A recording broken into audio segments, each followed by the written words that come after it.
Hi, Dr. Ruth Anderson here with Enlightened World Network. This is our weekly Divine Relationship Recovery Show with Deb Goldberg, although her name says Terry Angel, it's really Deb Goldberg. And before we get started, I'd like to take a few minutes and share with you some upcoming events that we have going on this week.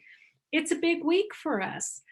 We have on Saturday a dinner. Come to dinner with Enlightened World Network and Kevin Morris. That is at 4 o'clock Eastern Time. Yes, that's early for dinner if you live on the East Coast, but Kevin lives in the UK, so it's late for him. So we're trying to come up with times that work for all of us. On Sunday, April 5th, we have a silent meditation at 10 o'clock Eastern Time in the morning. Beautiful time of coming together to meditate. And it's followed by Come to the Table at 11 o'clock Eastern Time. Come to the Table is a fabulous time of sitting down with Deb Goldberg, Terry Angel, and I, and being able to ask questions about your spiritual growth, about your spiritual evolution, and just sitting with sisters, with soul sisters at the table, asking for input and advice, just comparing notes. So that's Come to the Table. Later that day at 3 o'clock Eastern Time, we're bringing back Kevin Morris and Terry Angel for a session called Acknowledge, Release, Heal workshop. I got to experience that workshop just the other day. They use angelic Reiki as well as some other meditation to really clear out stuck emotions you maybe didn't even know were in there. And of course, right now, with everything happening in our world, a lot of us are carrying emotions. Some of us stuffing them, some of us releasing them. But that workshop, it's free and it's about an hour, but it is really well worth your time. And then on Monday, April 6th, we have a new show. I think there's only going to be 3 in the series. It is called Sisters Supporting Sisters. That's a time to come together in the Zoom room and be able to chat with each other about being a light worker in today's world. Some of us need support to keep up that energy and that intention. Others of us are able to support at this time. So we welcome you to that. It'll be at 4 o'clock Eastern Time. All of this is available to you for free on Enlightened World Network on YouTube as well as Facebook. So with that, welcome, Deb. Thank you so much for this episode of Divine Relationship Recovery. Well, thank you, Ruth. It feels like home to be here. So I love our community. I love you. I love Terry, and I love all of the people that are here joining us.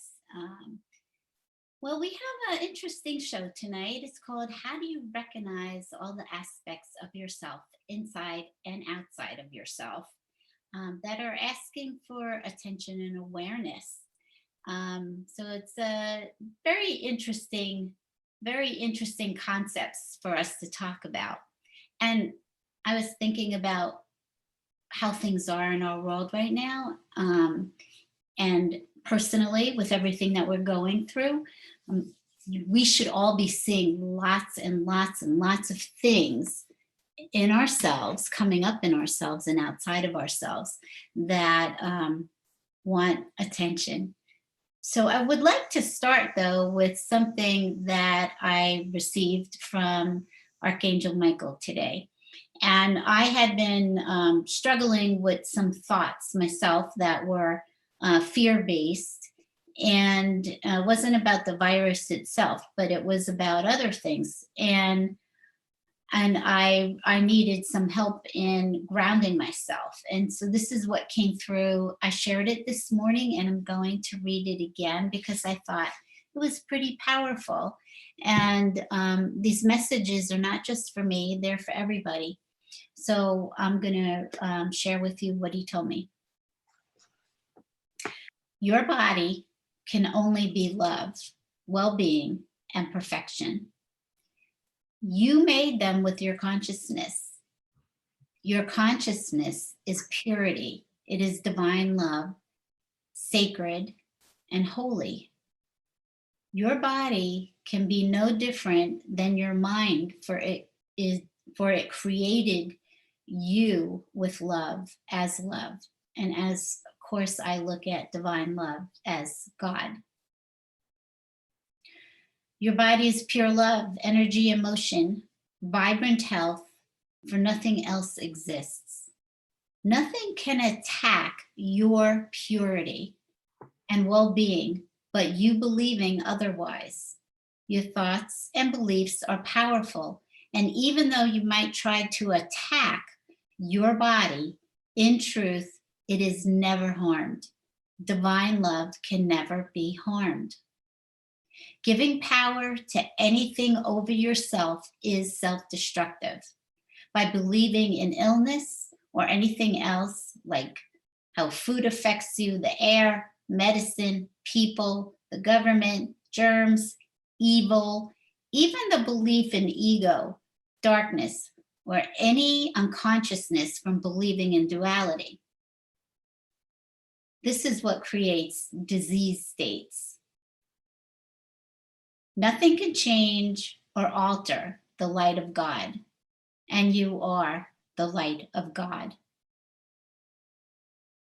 As you keep ascending into remembering the truth of who you are, as you spend more time with God or divine love, spirit, whatever you call your creator, the more time you spend with your creator helping you embody this truth, it will become easier to believe, accept, and allow this truth to become stronger in your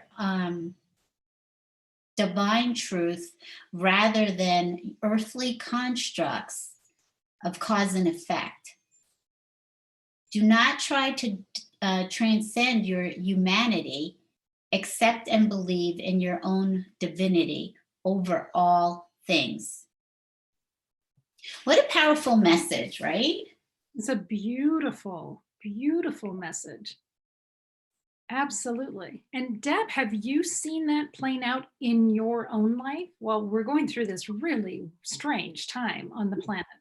Sure. And I wanted to be clear today about, just because I talk about all of these things and I have been given this wisdom divinely, I'm still integrating all of them myself. And so what we're doing is, and what we're talking about today would be what you see in 3D. It's the earthly constructs of when we start to awaken, or even as you're awake and you might be stepping up higher into your ascension, we waffle back and forth. We waffle back into unconsciousness. We waffle back into the fears. We waffle back into duality. And so there's this dance that is always going on inside of us until we get more ascended and really embodying the truth of what we know about ourselves. So it's a dance that keeps happening. And so for me, I started having some fear about illness, and it wasn't the virus. So, but the message is the same.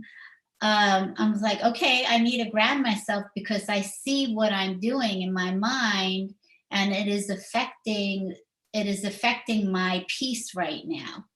And I need some help.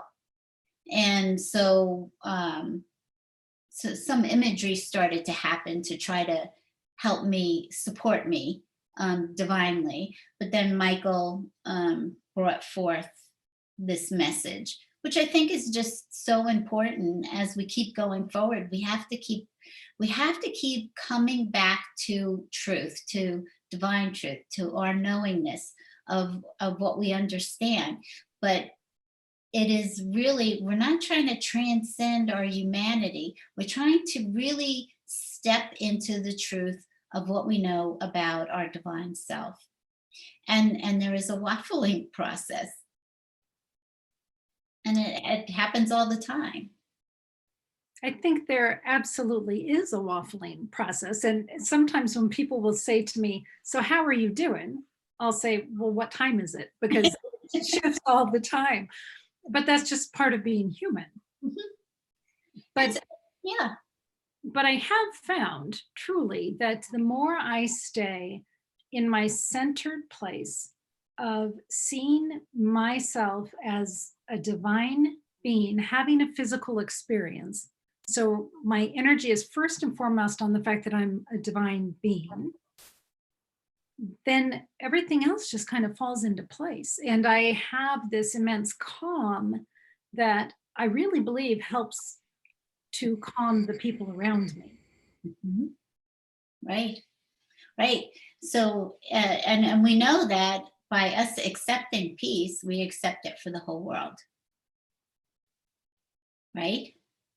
So you can always go back to that. So you find yourself in a moment of falling back into unconsciousness of those beliefs, and you just shift yourself back into, oh, that's right.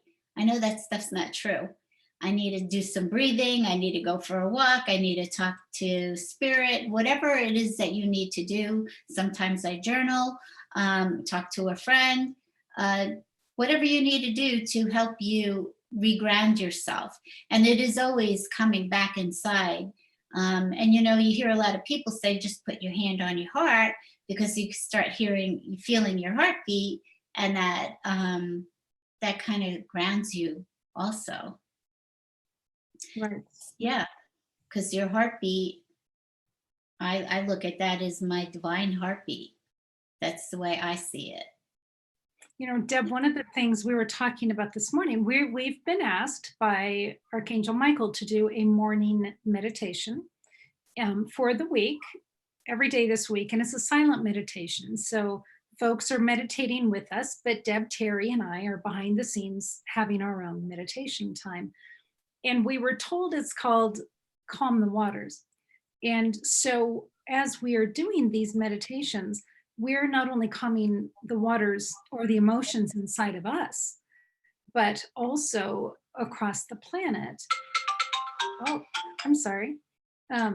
Across the planet as well. So the calm the waters it's a beautiful concept. But one of the things that I really saw with that, I saw that during the night. I woke up and I pictured myself on the rowboat with Jesus and Deb and Terry, because that's a visual that we've been given.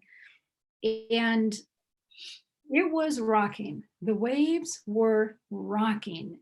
And I thought, if I weren't in spirit, I probably could fall out, right? I mean, it was that wild. And I thought, man, what has happened across the planet right now, in quotes, across the planet right now, that has got the emotions so turbulent? Yes, there is a lot going on across the planet, but then I also had to ask, what's going on in me right now that has my emotions this turbulent in the middle of the night? So I called Christ in to be with me, and it calmed me and calmed the waters. But I think what a nice little check-in for folks that are watching this, that they can just stop in their own meditative way and just touch bases. If I were in a boat in the middle of my emotions right now, what would this be feeling like? Is it calm? Is it choppy? Is it turmoil? What is it? So that's been really helpful to me. Mhm. Yeah, it's a great image. It is really a great image. And actually, I had that in one of my teachings from Jesus. Uh, During meditation, it just opens up, and here's me, Jesus, and John the Baptist in a boat, and it is rocking and rolling, and the waves are going, and I said, well, what's going on here? I felt really uncomfortable with all the rocking. We need to stop it. And I was told that I need to stop it, that I'm just feeling what is going on inside of me. And so I'm like, well, I don't know how to stop this. And so it was like, yeah, we're gonna breathe, we're gonna meditate, we're gonna breathe and breathe and breathe. We're gonna go to peace. And as you keep going to peace, the waves calm down until you have a sheet of glass. And you could deep breathe do deep breathing for as long as you need to, because eventually the more you do it, the lower you come down in your anxiety, in your stress level. So whether that takes you doing 5 deep breaths or 10 or 25, it doesn't matter. It is our job to keep bringing us down. Like if you use a scale from 1 to 10 and you say, okay, I'm going to check in with myself. Where am I? And, using this boat analogy is great with the waves, and saying, wow, it's really rocking and rolling. It feels like a 10 or an 8, whatever. I need to bring myself down to a 1. And so I'm going to just breathe. I'm just going to take deep breaths in through my nose or out and out through my mouth, or any other way that you really like to do deep breathing, and just keep doing it. And the more you keep doing it, you will come down to a 1. And if it starts all over again, you do deep breathing all over again. And I've gone through this practice over and over and over, because I've had to do this in myself repeatedly, especially in my earlier years of awakening, as I was so unsettled in my own emotions. And now I still need to use it because I get triggered just like everybody else does. So yeah, that boat analogy is just awesome. But learning, them teaching me that, hey, you're just feeling yourself, and it is your job to calm you down. And we're going to sit here with you, and we're going to help you do this. And you're going to connect into understanding who you are, the love and light. But let's take some breaths and do this. And so it was such a lesson for me. And I'm glad we're bringing it up again, because it is a great tool to use. And we're all about tools right now, right? Tips and tools to help us stay present and stay in peace. One of the other thoughts I had that came through is going through different stages in our ascension of, I want the peace of God.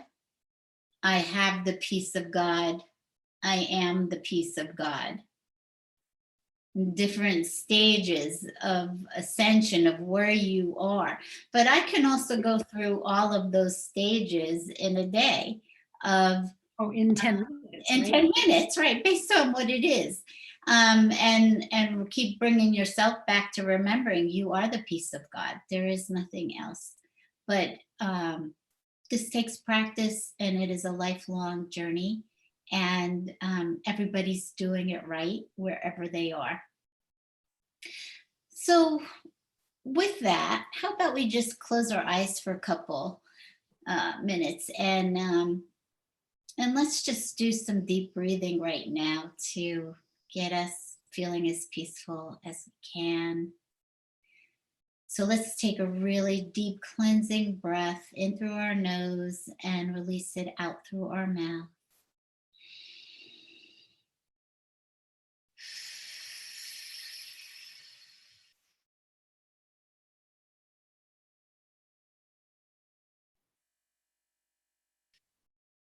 Take another breath.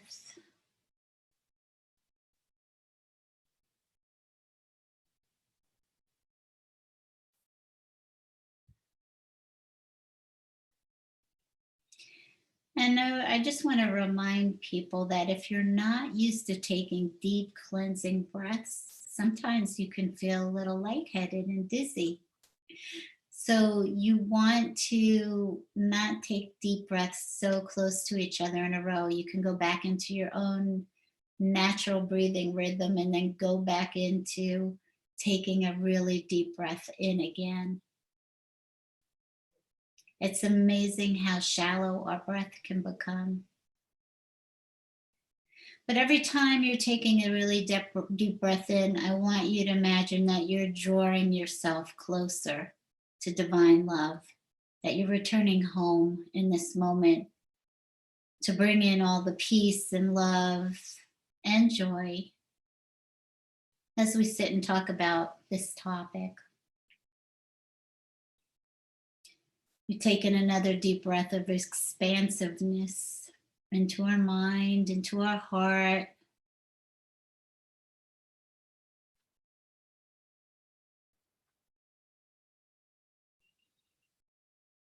So we can reflect on what we're hearing today, what comes through.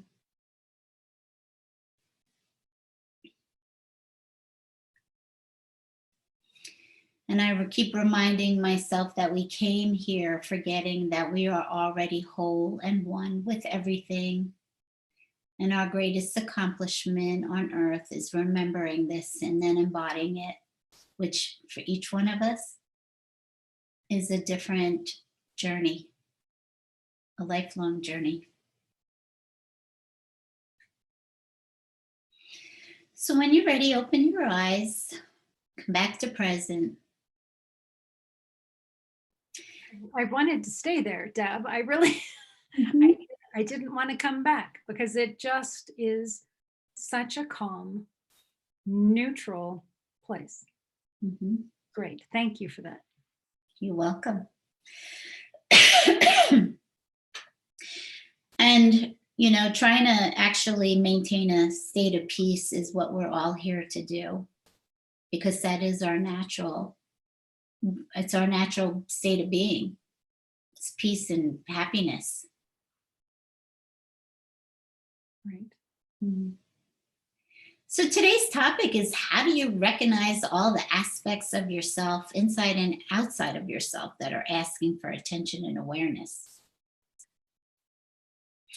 And like I mentioned before, within, we're going to have feelings coming up constantly, especially now, of what we're going through. This is like a major transition for a lot of people, and transition of lifestyle, of our day-to-day routines. And most people don't really like change. I'm not always very fond of it, or I don't roll with it as easy as I can.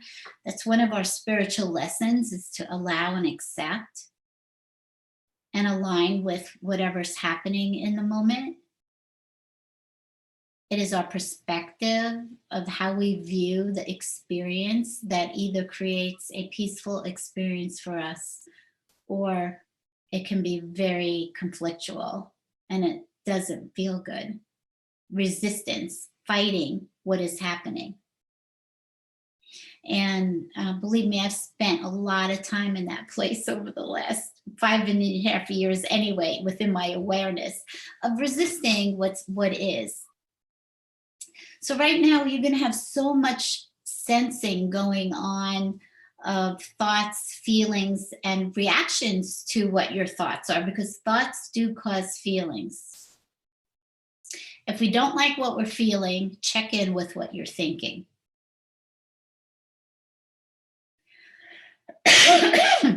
So we get triggered. We get triggered, just like we're talking about, by all kinds of things, by fears, by your family, by what's happening outside of you. And it's really shaking us up to be able to really view a whole perspective of ourselves. So it makes all these aspects come out that normally that we shove down. And we're like, maybe I don't want people to see that part of me. Maybe I feel vulnerable and I don't like sharing that. But actually, part of our ascension here is learning how to be vulnerable, how to keep our hearts open all of the time, rather than shutting down, rather than detaching. So all these aspects of yourself are going to pop up. And I always think that we have all the little children inside of us that are really crying out for love when they get scared. And so you might find yourself doing things or acting certain ways, or watching other people do it, that like, oh, wow, like they look like they're 5 years old right now. Or I feel like I'm 5 years old. Or I want to go back in bed and pull the covers over my head and make believe that this isn't happening. Deb, it's been fascinating to watch and live it, but watch it over the last couple weeks, really, because the first week, everything was in upheaval. Mhm. Every construct that we thought we believed in and knew was gone. Every single construct, every level of us as a person, the physical, the social, the emotional, the spiritual, everything was kind of thrown up in the air. And this week feels a little different to me. And I'm curious if you have felt this, because now it's a different normal, but there's a bit of a routine Mhm. that's been able to be put into place. And so it feels like people have kind of settled in. Oh, I know what this looks like. This looks like I'm going to the pantry for lunch instead of going out for lunch. Mhm. It looks like I'm having peanut butter and an apple again for a meal. But it's a new normal. And I think it'll be really interesting as things either deconstruct more or start coming together a little bit more, Mhm. because they're all transitions. Mhm. Yeah. So, yeah, very curious what's coming up for individual people as they're finding the new normal, to know that that new normal is going to be upset all over again. Mhm. Yeah, and we have an audience with us, so we're please, if you have any comments, please, or questions, please put them in the comment bar in the Facebook. We would love to hear from you. There is a phone number on the top of this video in the posts. You can call into that. And it is, we are finding a new normal. There's a settling in, and I know that for now I think they had put through April, that everybody is going to be in the situation that they are right now, that things are not going to change for a while unless something else changes that. So, yeah, so there is a new normal setting in, and there is, we, we can also look at our habits, what we're experiencing, starting new habits, making changes. A lot of people are like working on their houses, cleaning stuff out that they never had time to. Taking walks with their family. But so it gives you really an opportunity. And I think things have maybe settled down in that way of like, okay, we got to hunker down for another month. This is kind of where it is right now. And the only power you have is how you perceive what's happening, and how you go about, with that perception, is how you go about the rest of the month in coping with it. And is a real time for you to get to know yourself really well. And so we all have these different aspects. We have all of these different character traits. We have, we're like a one-man show, all wrapped up in all the, having all the characters within ourself. And so, especially under stress, you get to meet all of them because they're popping up. They're like, hey, I'm here, and you can't push me down, because the more you keep pushing me down under stress, I'm going to just pop up. So we have a comment right now. Is that, oh, Yeah, already? Okay. yeah, I'll share it with you. Okay. So our friend Linda said, I really felt the fear energy from the collective the first few days, but I'm feeling more of a peace now, but I don't watch news. Mhm. I'm not real focused on the virus negativity, but I'm feeling it coming together. And I would say, absolutely, I see so many positive, perhaps unintended consequences, but really heartwarming and beautiful things that are happening across the planet, people to people, and how folks are connecting with each other and caring for each other. Yeah, that is great awareness, because it is creating more unity. the isolation is creating more unity. Is really interesting, the dichotomy of that, right? Yep.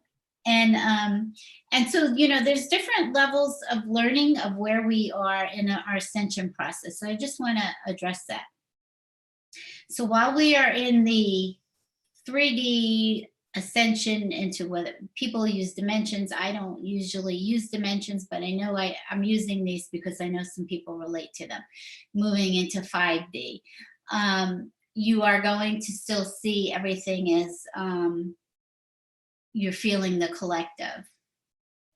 As you keep moving forward in your ascension process, what you realize that everything is inside of you. And so that you are only feeling yourself. God has told me this over and over again. I'm like, make it stop. Like, or why am I feeling other people's energy? And it's really, if it's disconcerting to me. And he said, Deb, you are only feeling yourself. And so when we keep going back to everything is happening within us, nothing is happening outside of us. But as when we're in other places in our ascension, yes, and I waffle back into that, like, why am I feeling that from such and such or whatever? And I have to keep reminding myself, I am feeling my own self. Consciousness cannot be divided. You are all divine consciousness. You are one with divine love. It cannot be divided. So I can't feel something else other than that is inside of me, if that makes sense.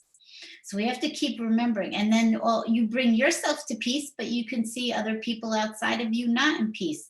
And so why is it sometimes that I can not pick up on other people's energy and I could stay in my peace? How does that happen?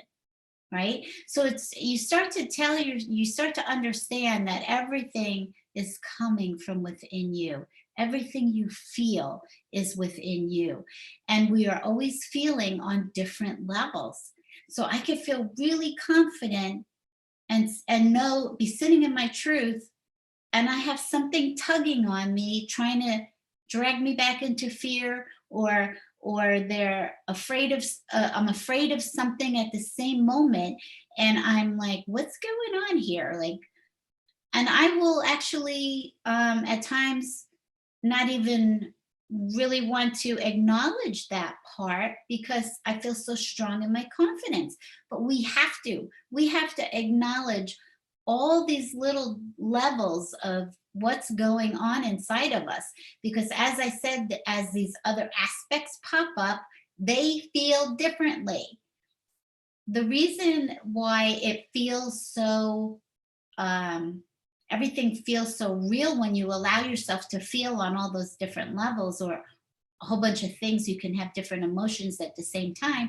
This is my thinking, this is also 3D into 5D, is that there is no time and space. So you are actually still 5 at the moment. You're still 10. You just got born. You're 100, or how old you are when you die. You are all things in every single now moment. You are every age of yourself. And so everything is happening at the same time. And they're just patterns that just keep repeating over and over and over again because they need to be cleared.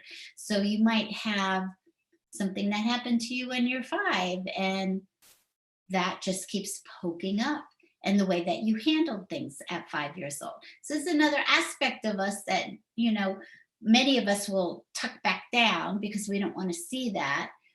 We don't want other people to see it, and we don't want to deal with it. But it will keep coming up. And it's coming up because it needs to be brought into your awareness. You need to have compassion for what is going on inside of you on different levels. And you need to bring love to yourself, which is a whole nother way of having to do that. Is this making sense? Oh, absolutely. And one of the things that I have learned to really like about this time is because everything is sort of thrown up into the air, I get to choose what is really important to me. Mhm. What do I really want to put time toward? What do I want to stop doing in my life? And I get to recreate who I want to be from now forward. What a gift that is. So I'm actually a little hesitant to allow myself to get into routines, even though they're fake routines, because, well, temporary routines. Because if I get into a routine, then I stop exploring those parts of me. I fall into the routine. So for me personally, I'm trying to not get comfortable, to keep looking at all of my clutter, whether it's the clutter in my home or the clutter in my heart, the clutter in my brain, and stay in that place of disequilibrium. Because for me, that's where the growth is. Mhm. It is. And that's so true, Ruth.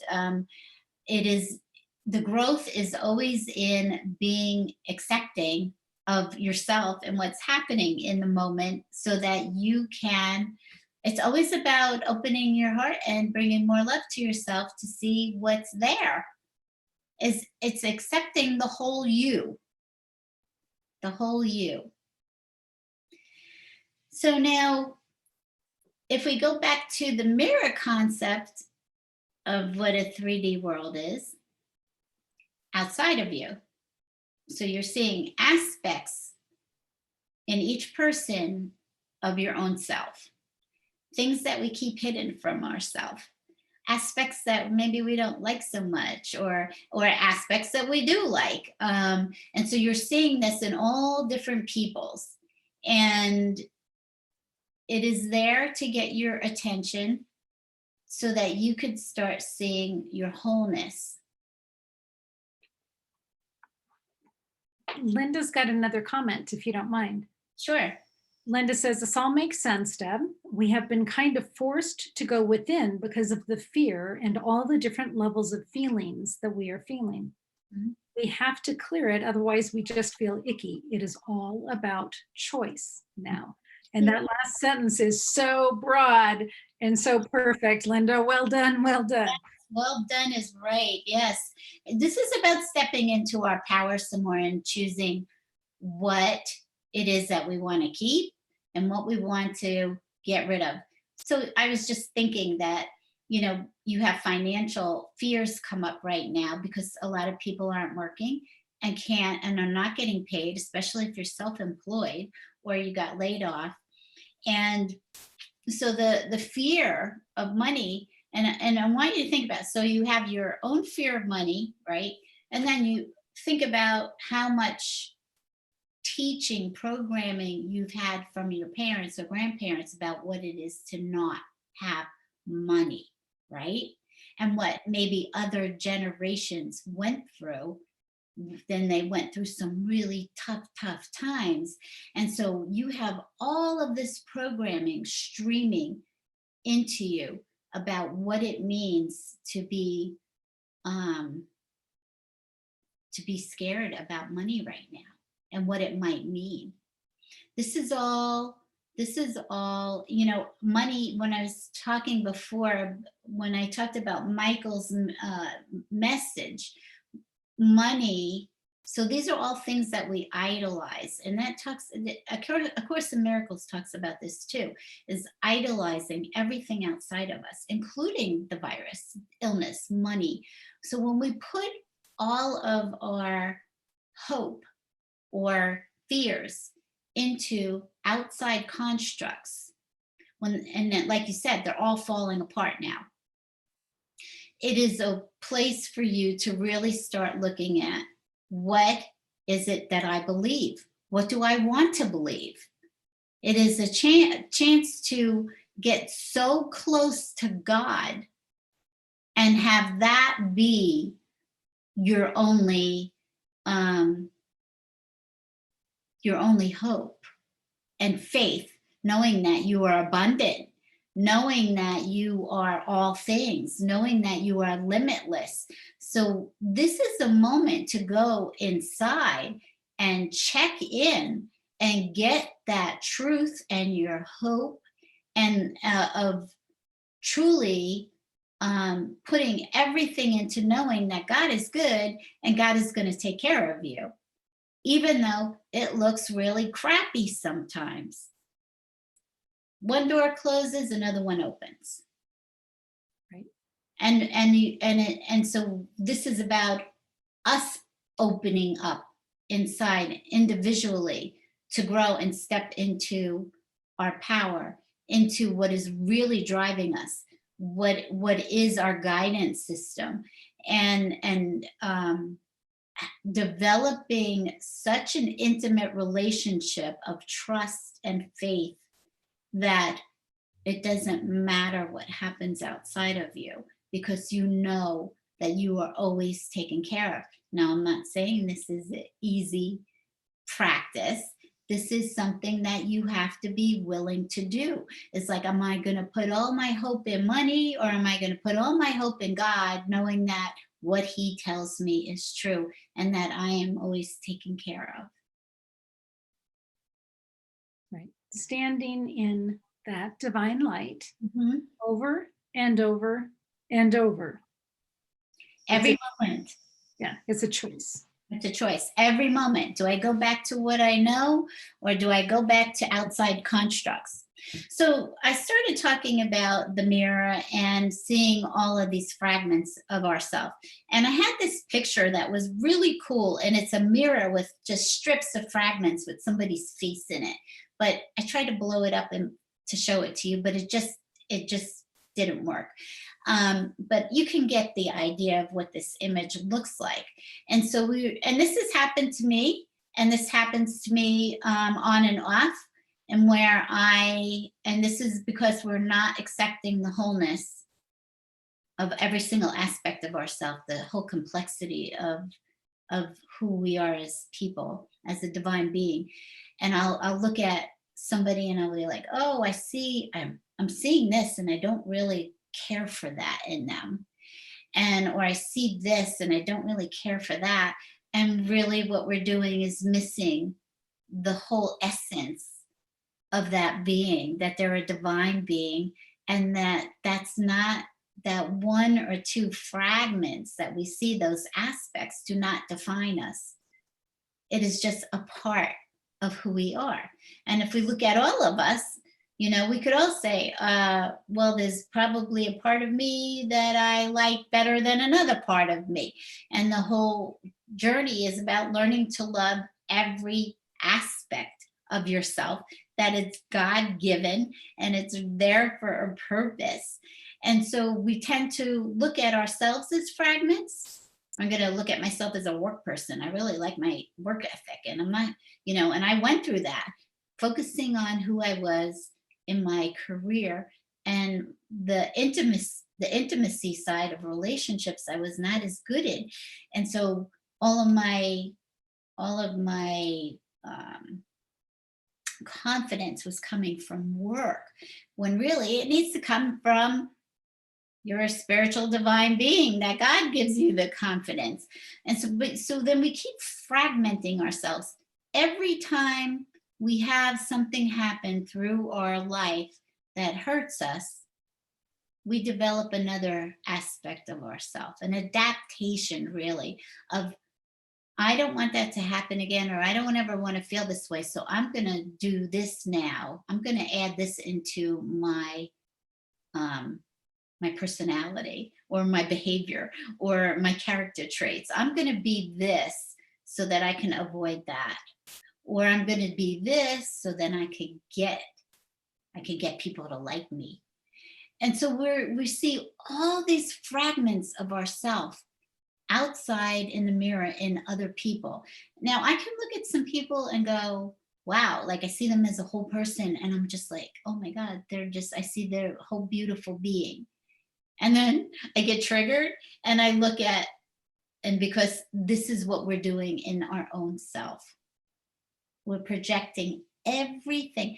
Everything is a projection out of our mind, our consciousness, our projection of the love and fear that is inside of us, sitting side by side. We're projecting our internal dynamic out into the world. So we judge people as we're judging ourselves.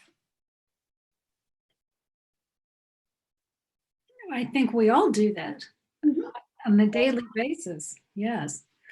I think, looking at ourselves in that whole piece, I think what a nice time that we're in right now, that we do get to look at, if we take the time to do it, we do get to look at all those aspects of ourselves, and we get to decide, what do we want to keep? What do we want to let go? I would encourage us to allow our neighbors and our partners, our children, our parents to do the exact same thing, because everybody's under this exact same sort of transition. Mhm. Right. Right. So it's learning, accepting, and allowing yourself to be your whole full self. So if I developed a behavior to ward off something or to get something, now I don't have to be manipulative. I don't have to use an aspect of behavior anymore because now this is the key. If you don't have a relationship with divine love teaching you who you are and you actually feeling it and knowing it, it gets rough to do this without that, because you have to keep coming home to that. You have to keep coming home to divine love and its unconditional love, and helping you know these questions about yourself, that it's helping you understand you.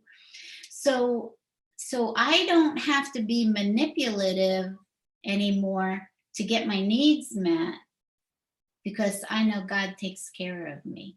This is a huge place to go to in your ascension. And the more that you have that unconditional love allowing you to be yourself, and so that you can see yourself, because God says, I love you. I don't know what you're looking at, but I love you as you are, right? So then when my 5-year-old self pops up and I start doing things that maybe I wouldn't normally do, God's saying, it's okay, because I'll ask. I'm like, look what I'm doing here. Like, this is weird, And he's like, it's okay. Just keep doing it. Just keep doing it. So I could actually have the experience of me, a part of me. And then I can say, like you said, okay, I don't really need to do that anymore. I don't have to pretend or whatever, because I know that I'm loved exactly as I am. I am a whole being with all of what the nonsense that you could think about yourself, that you are divine and perfect. And I was using the term imperfectly perfect, but really we are perfectly perfect, because it is who we are. And there's nothing wrong with any part of you. You're not broken. You don't need to be fixed. But what we're doing, like you said earlier, we're clearing out the clutter. We're clearing out the clutter, like, okay, I don't need this behavior anymore. Or I don't need to have this belief in this construct anymore, because it's not serving me and it's not true. And some things are easier to let go of than others, because some constructs are so embedded, so deep, and illness is one of them. So this is a process of being really compassionate and loving to yourself as you're letting go and looking at each piece and saying, what do I want to do with this? I go through that with taking medicine. I have to take medicine for things I've been diagnosed with medically. And I go through this process of, I don't believe in having to take medicine. I don't believe in illness. Why am I showing up at my pillbox every day? Why is it? And I've gone through an experience of telling the doctor, I don't think I need this anymore. I'm not taking it anymore. Okay. And the doctor's like, oh, you can't do that, la, la, la. And for a year, I stopped taking something. And I go back in just to check, blood work. And they're like, oh, well, this is bad. And I'm like, well, I don't feel bad. Well, you really need to get back on this. So you're constantly having contrast for all of your constructs, constantly. And there is absolutely no wrong or right. So it doesn't mean that, even though right now and intellectually I understand, I have not integrated into the rest of my being that I don't have to take medicine for something. And so therefore, until that gels together, that my mind is working with my divine mind, I keep doing what I need to do. So I show up at my pillbox and I take it. And when God says, one day you'll walk up to it and you'll say, you know what, I really don't need to do this anymore because it's broken now. I was trying to force myself into breaking a construct that I wasn't ready to do. And you can't do it. All it does is create more conflict inside of yourself. Like, I don't want to believe this anymore. Why do I know this divine truth. Why do I keep showing up and doing this opposite thing? Well, it just takes time. And there is no right or wrong time. It is divine time. And God is transforming you. You are not doing this on your own. God decides when it's time to pull up the veil and you get some more wisdom or you get more transformation, which is actually happening every single day. You are transforming every minute in a subtle way that you don't even notice it. But God is in charge of your transformation. And allowing that takes the pressure off of having to fix yourself all the time. I keep hearing the theme, be gentle with yourself. Yeah. Especially now. Especially now. When you have so many constructs coming up inside of you so that you can see what you believe, how you act, what your thought process is.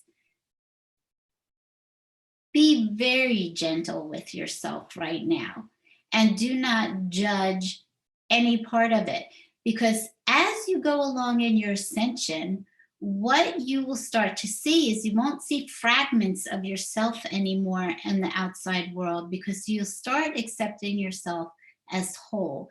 You'll see every face as the face of God. And so where I can spend time in that space, I still waffle back and forth. And so no matter what you see come up inside of you, you are still the essence of God. There is only perfection inside of you. And it is so important to embrace yourself and the experience that you're having with love, unconditional love, and compassion, because most of us have not been taught compassion. I know I was not when I grew up. I had no compassion for myself at all. It was sort of like, pull up your bootstraps and get on with it, right? So this is something we have to learn, is that you can't slap yourself out of whatever you're going through. Right. You can't make yourself have compassion if it isn't something that you embrace. Right. Mm-hmm. Well, and everybody's going through it. Everybody is in this same place of what the heck, and how do we move forward? So compassion for your neighbor, for your kids, for your husband, that everybody is in uncharted territory. Exactly. And everybody's been crying for change. We want the politics to change. We want this to change all over the world, right? We want these peoples to change. We want that to change. And the whole light worker community wants to change and go higher, So everybody's been asking for change. Well, we got this amazing opportunity for change. Be gentle and have correct expectations of yourself and other people while they are going through this transformation. That's what it is. It's a transformation for every single person. Yeah, that's beautifully said, Deb. Thank you. So before you close out, this is the closing that I've been given, is we say goodbye for now, knowing we are one love, protected and held in divine order by our Creator. Go out this day in this awareness and allow God's peace and joy to occupy every thought. Lead with your heart and welcome everyone home, for all are loved. You're bringing tears, Mrs. Goldberg. That's beautiful. You're welcome. Ruth, is there anything you want to say before we leave? You know, here at Enlightened World Network, we have such love for each of you that are with us on YouTube and Facebook. This is such a safe community, and I hope that you are feeling that. Do know that there are all kinds of programs available on Enlightened World Network coming to you live every single day right now, because we feel you and we're living right next to you, experiencing all of these things too. So please reach out to us. This is your community. It's our community, it's your community. So thank you, Deb, for this beautiful time together today. I think this is my very favorite of the Divine Relationship Recovery shows so far. I probably say that every week, but this one is my favorite. Just so much love, so much love. Bye-bye, everyone. Love you all. Love you all. Take care and God bless.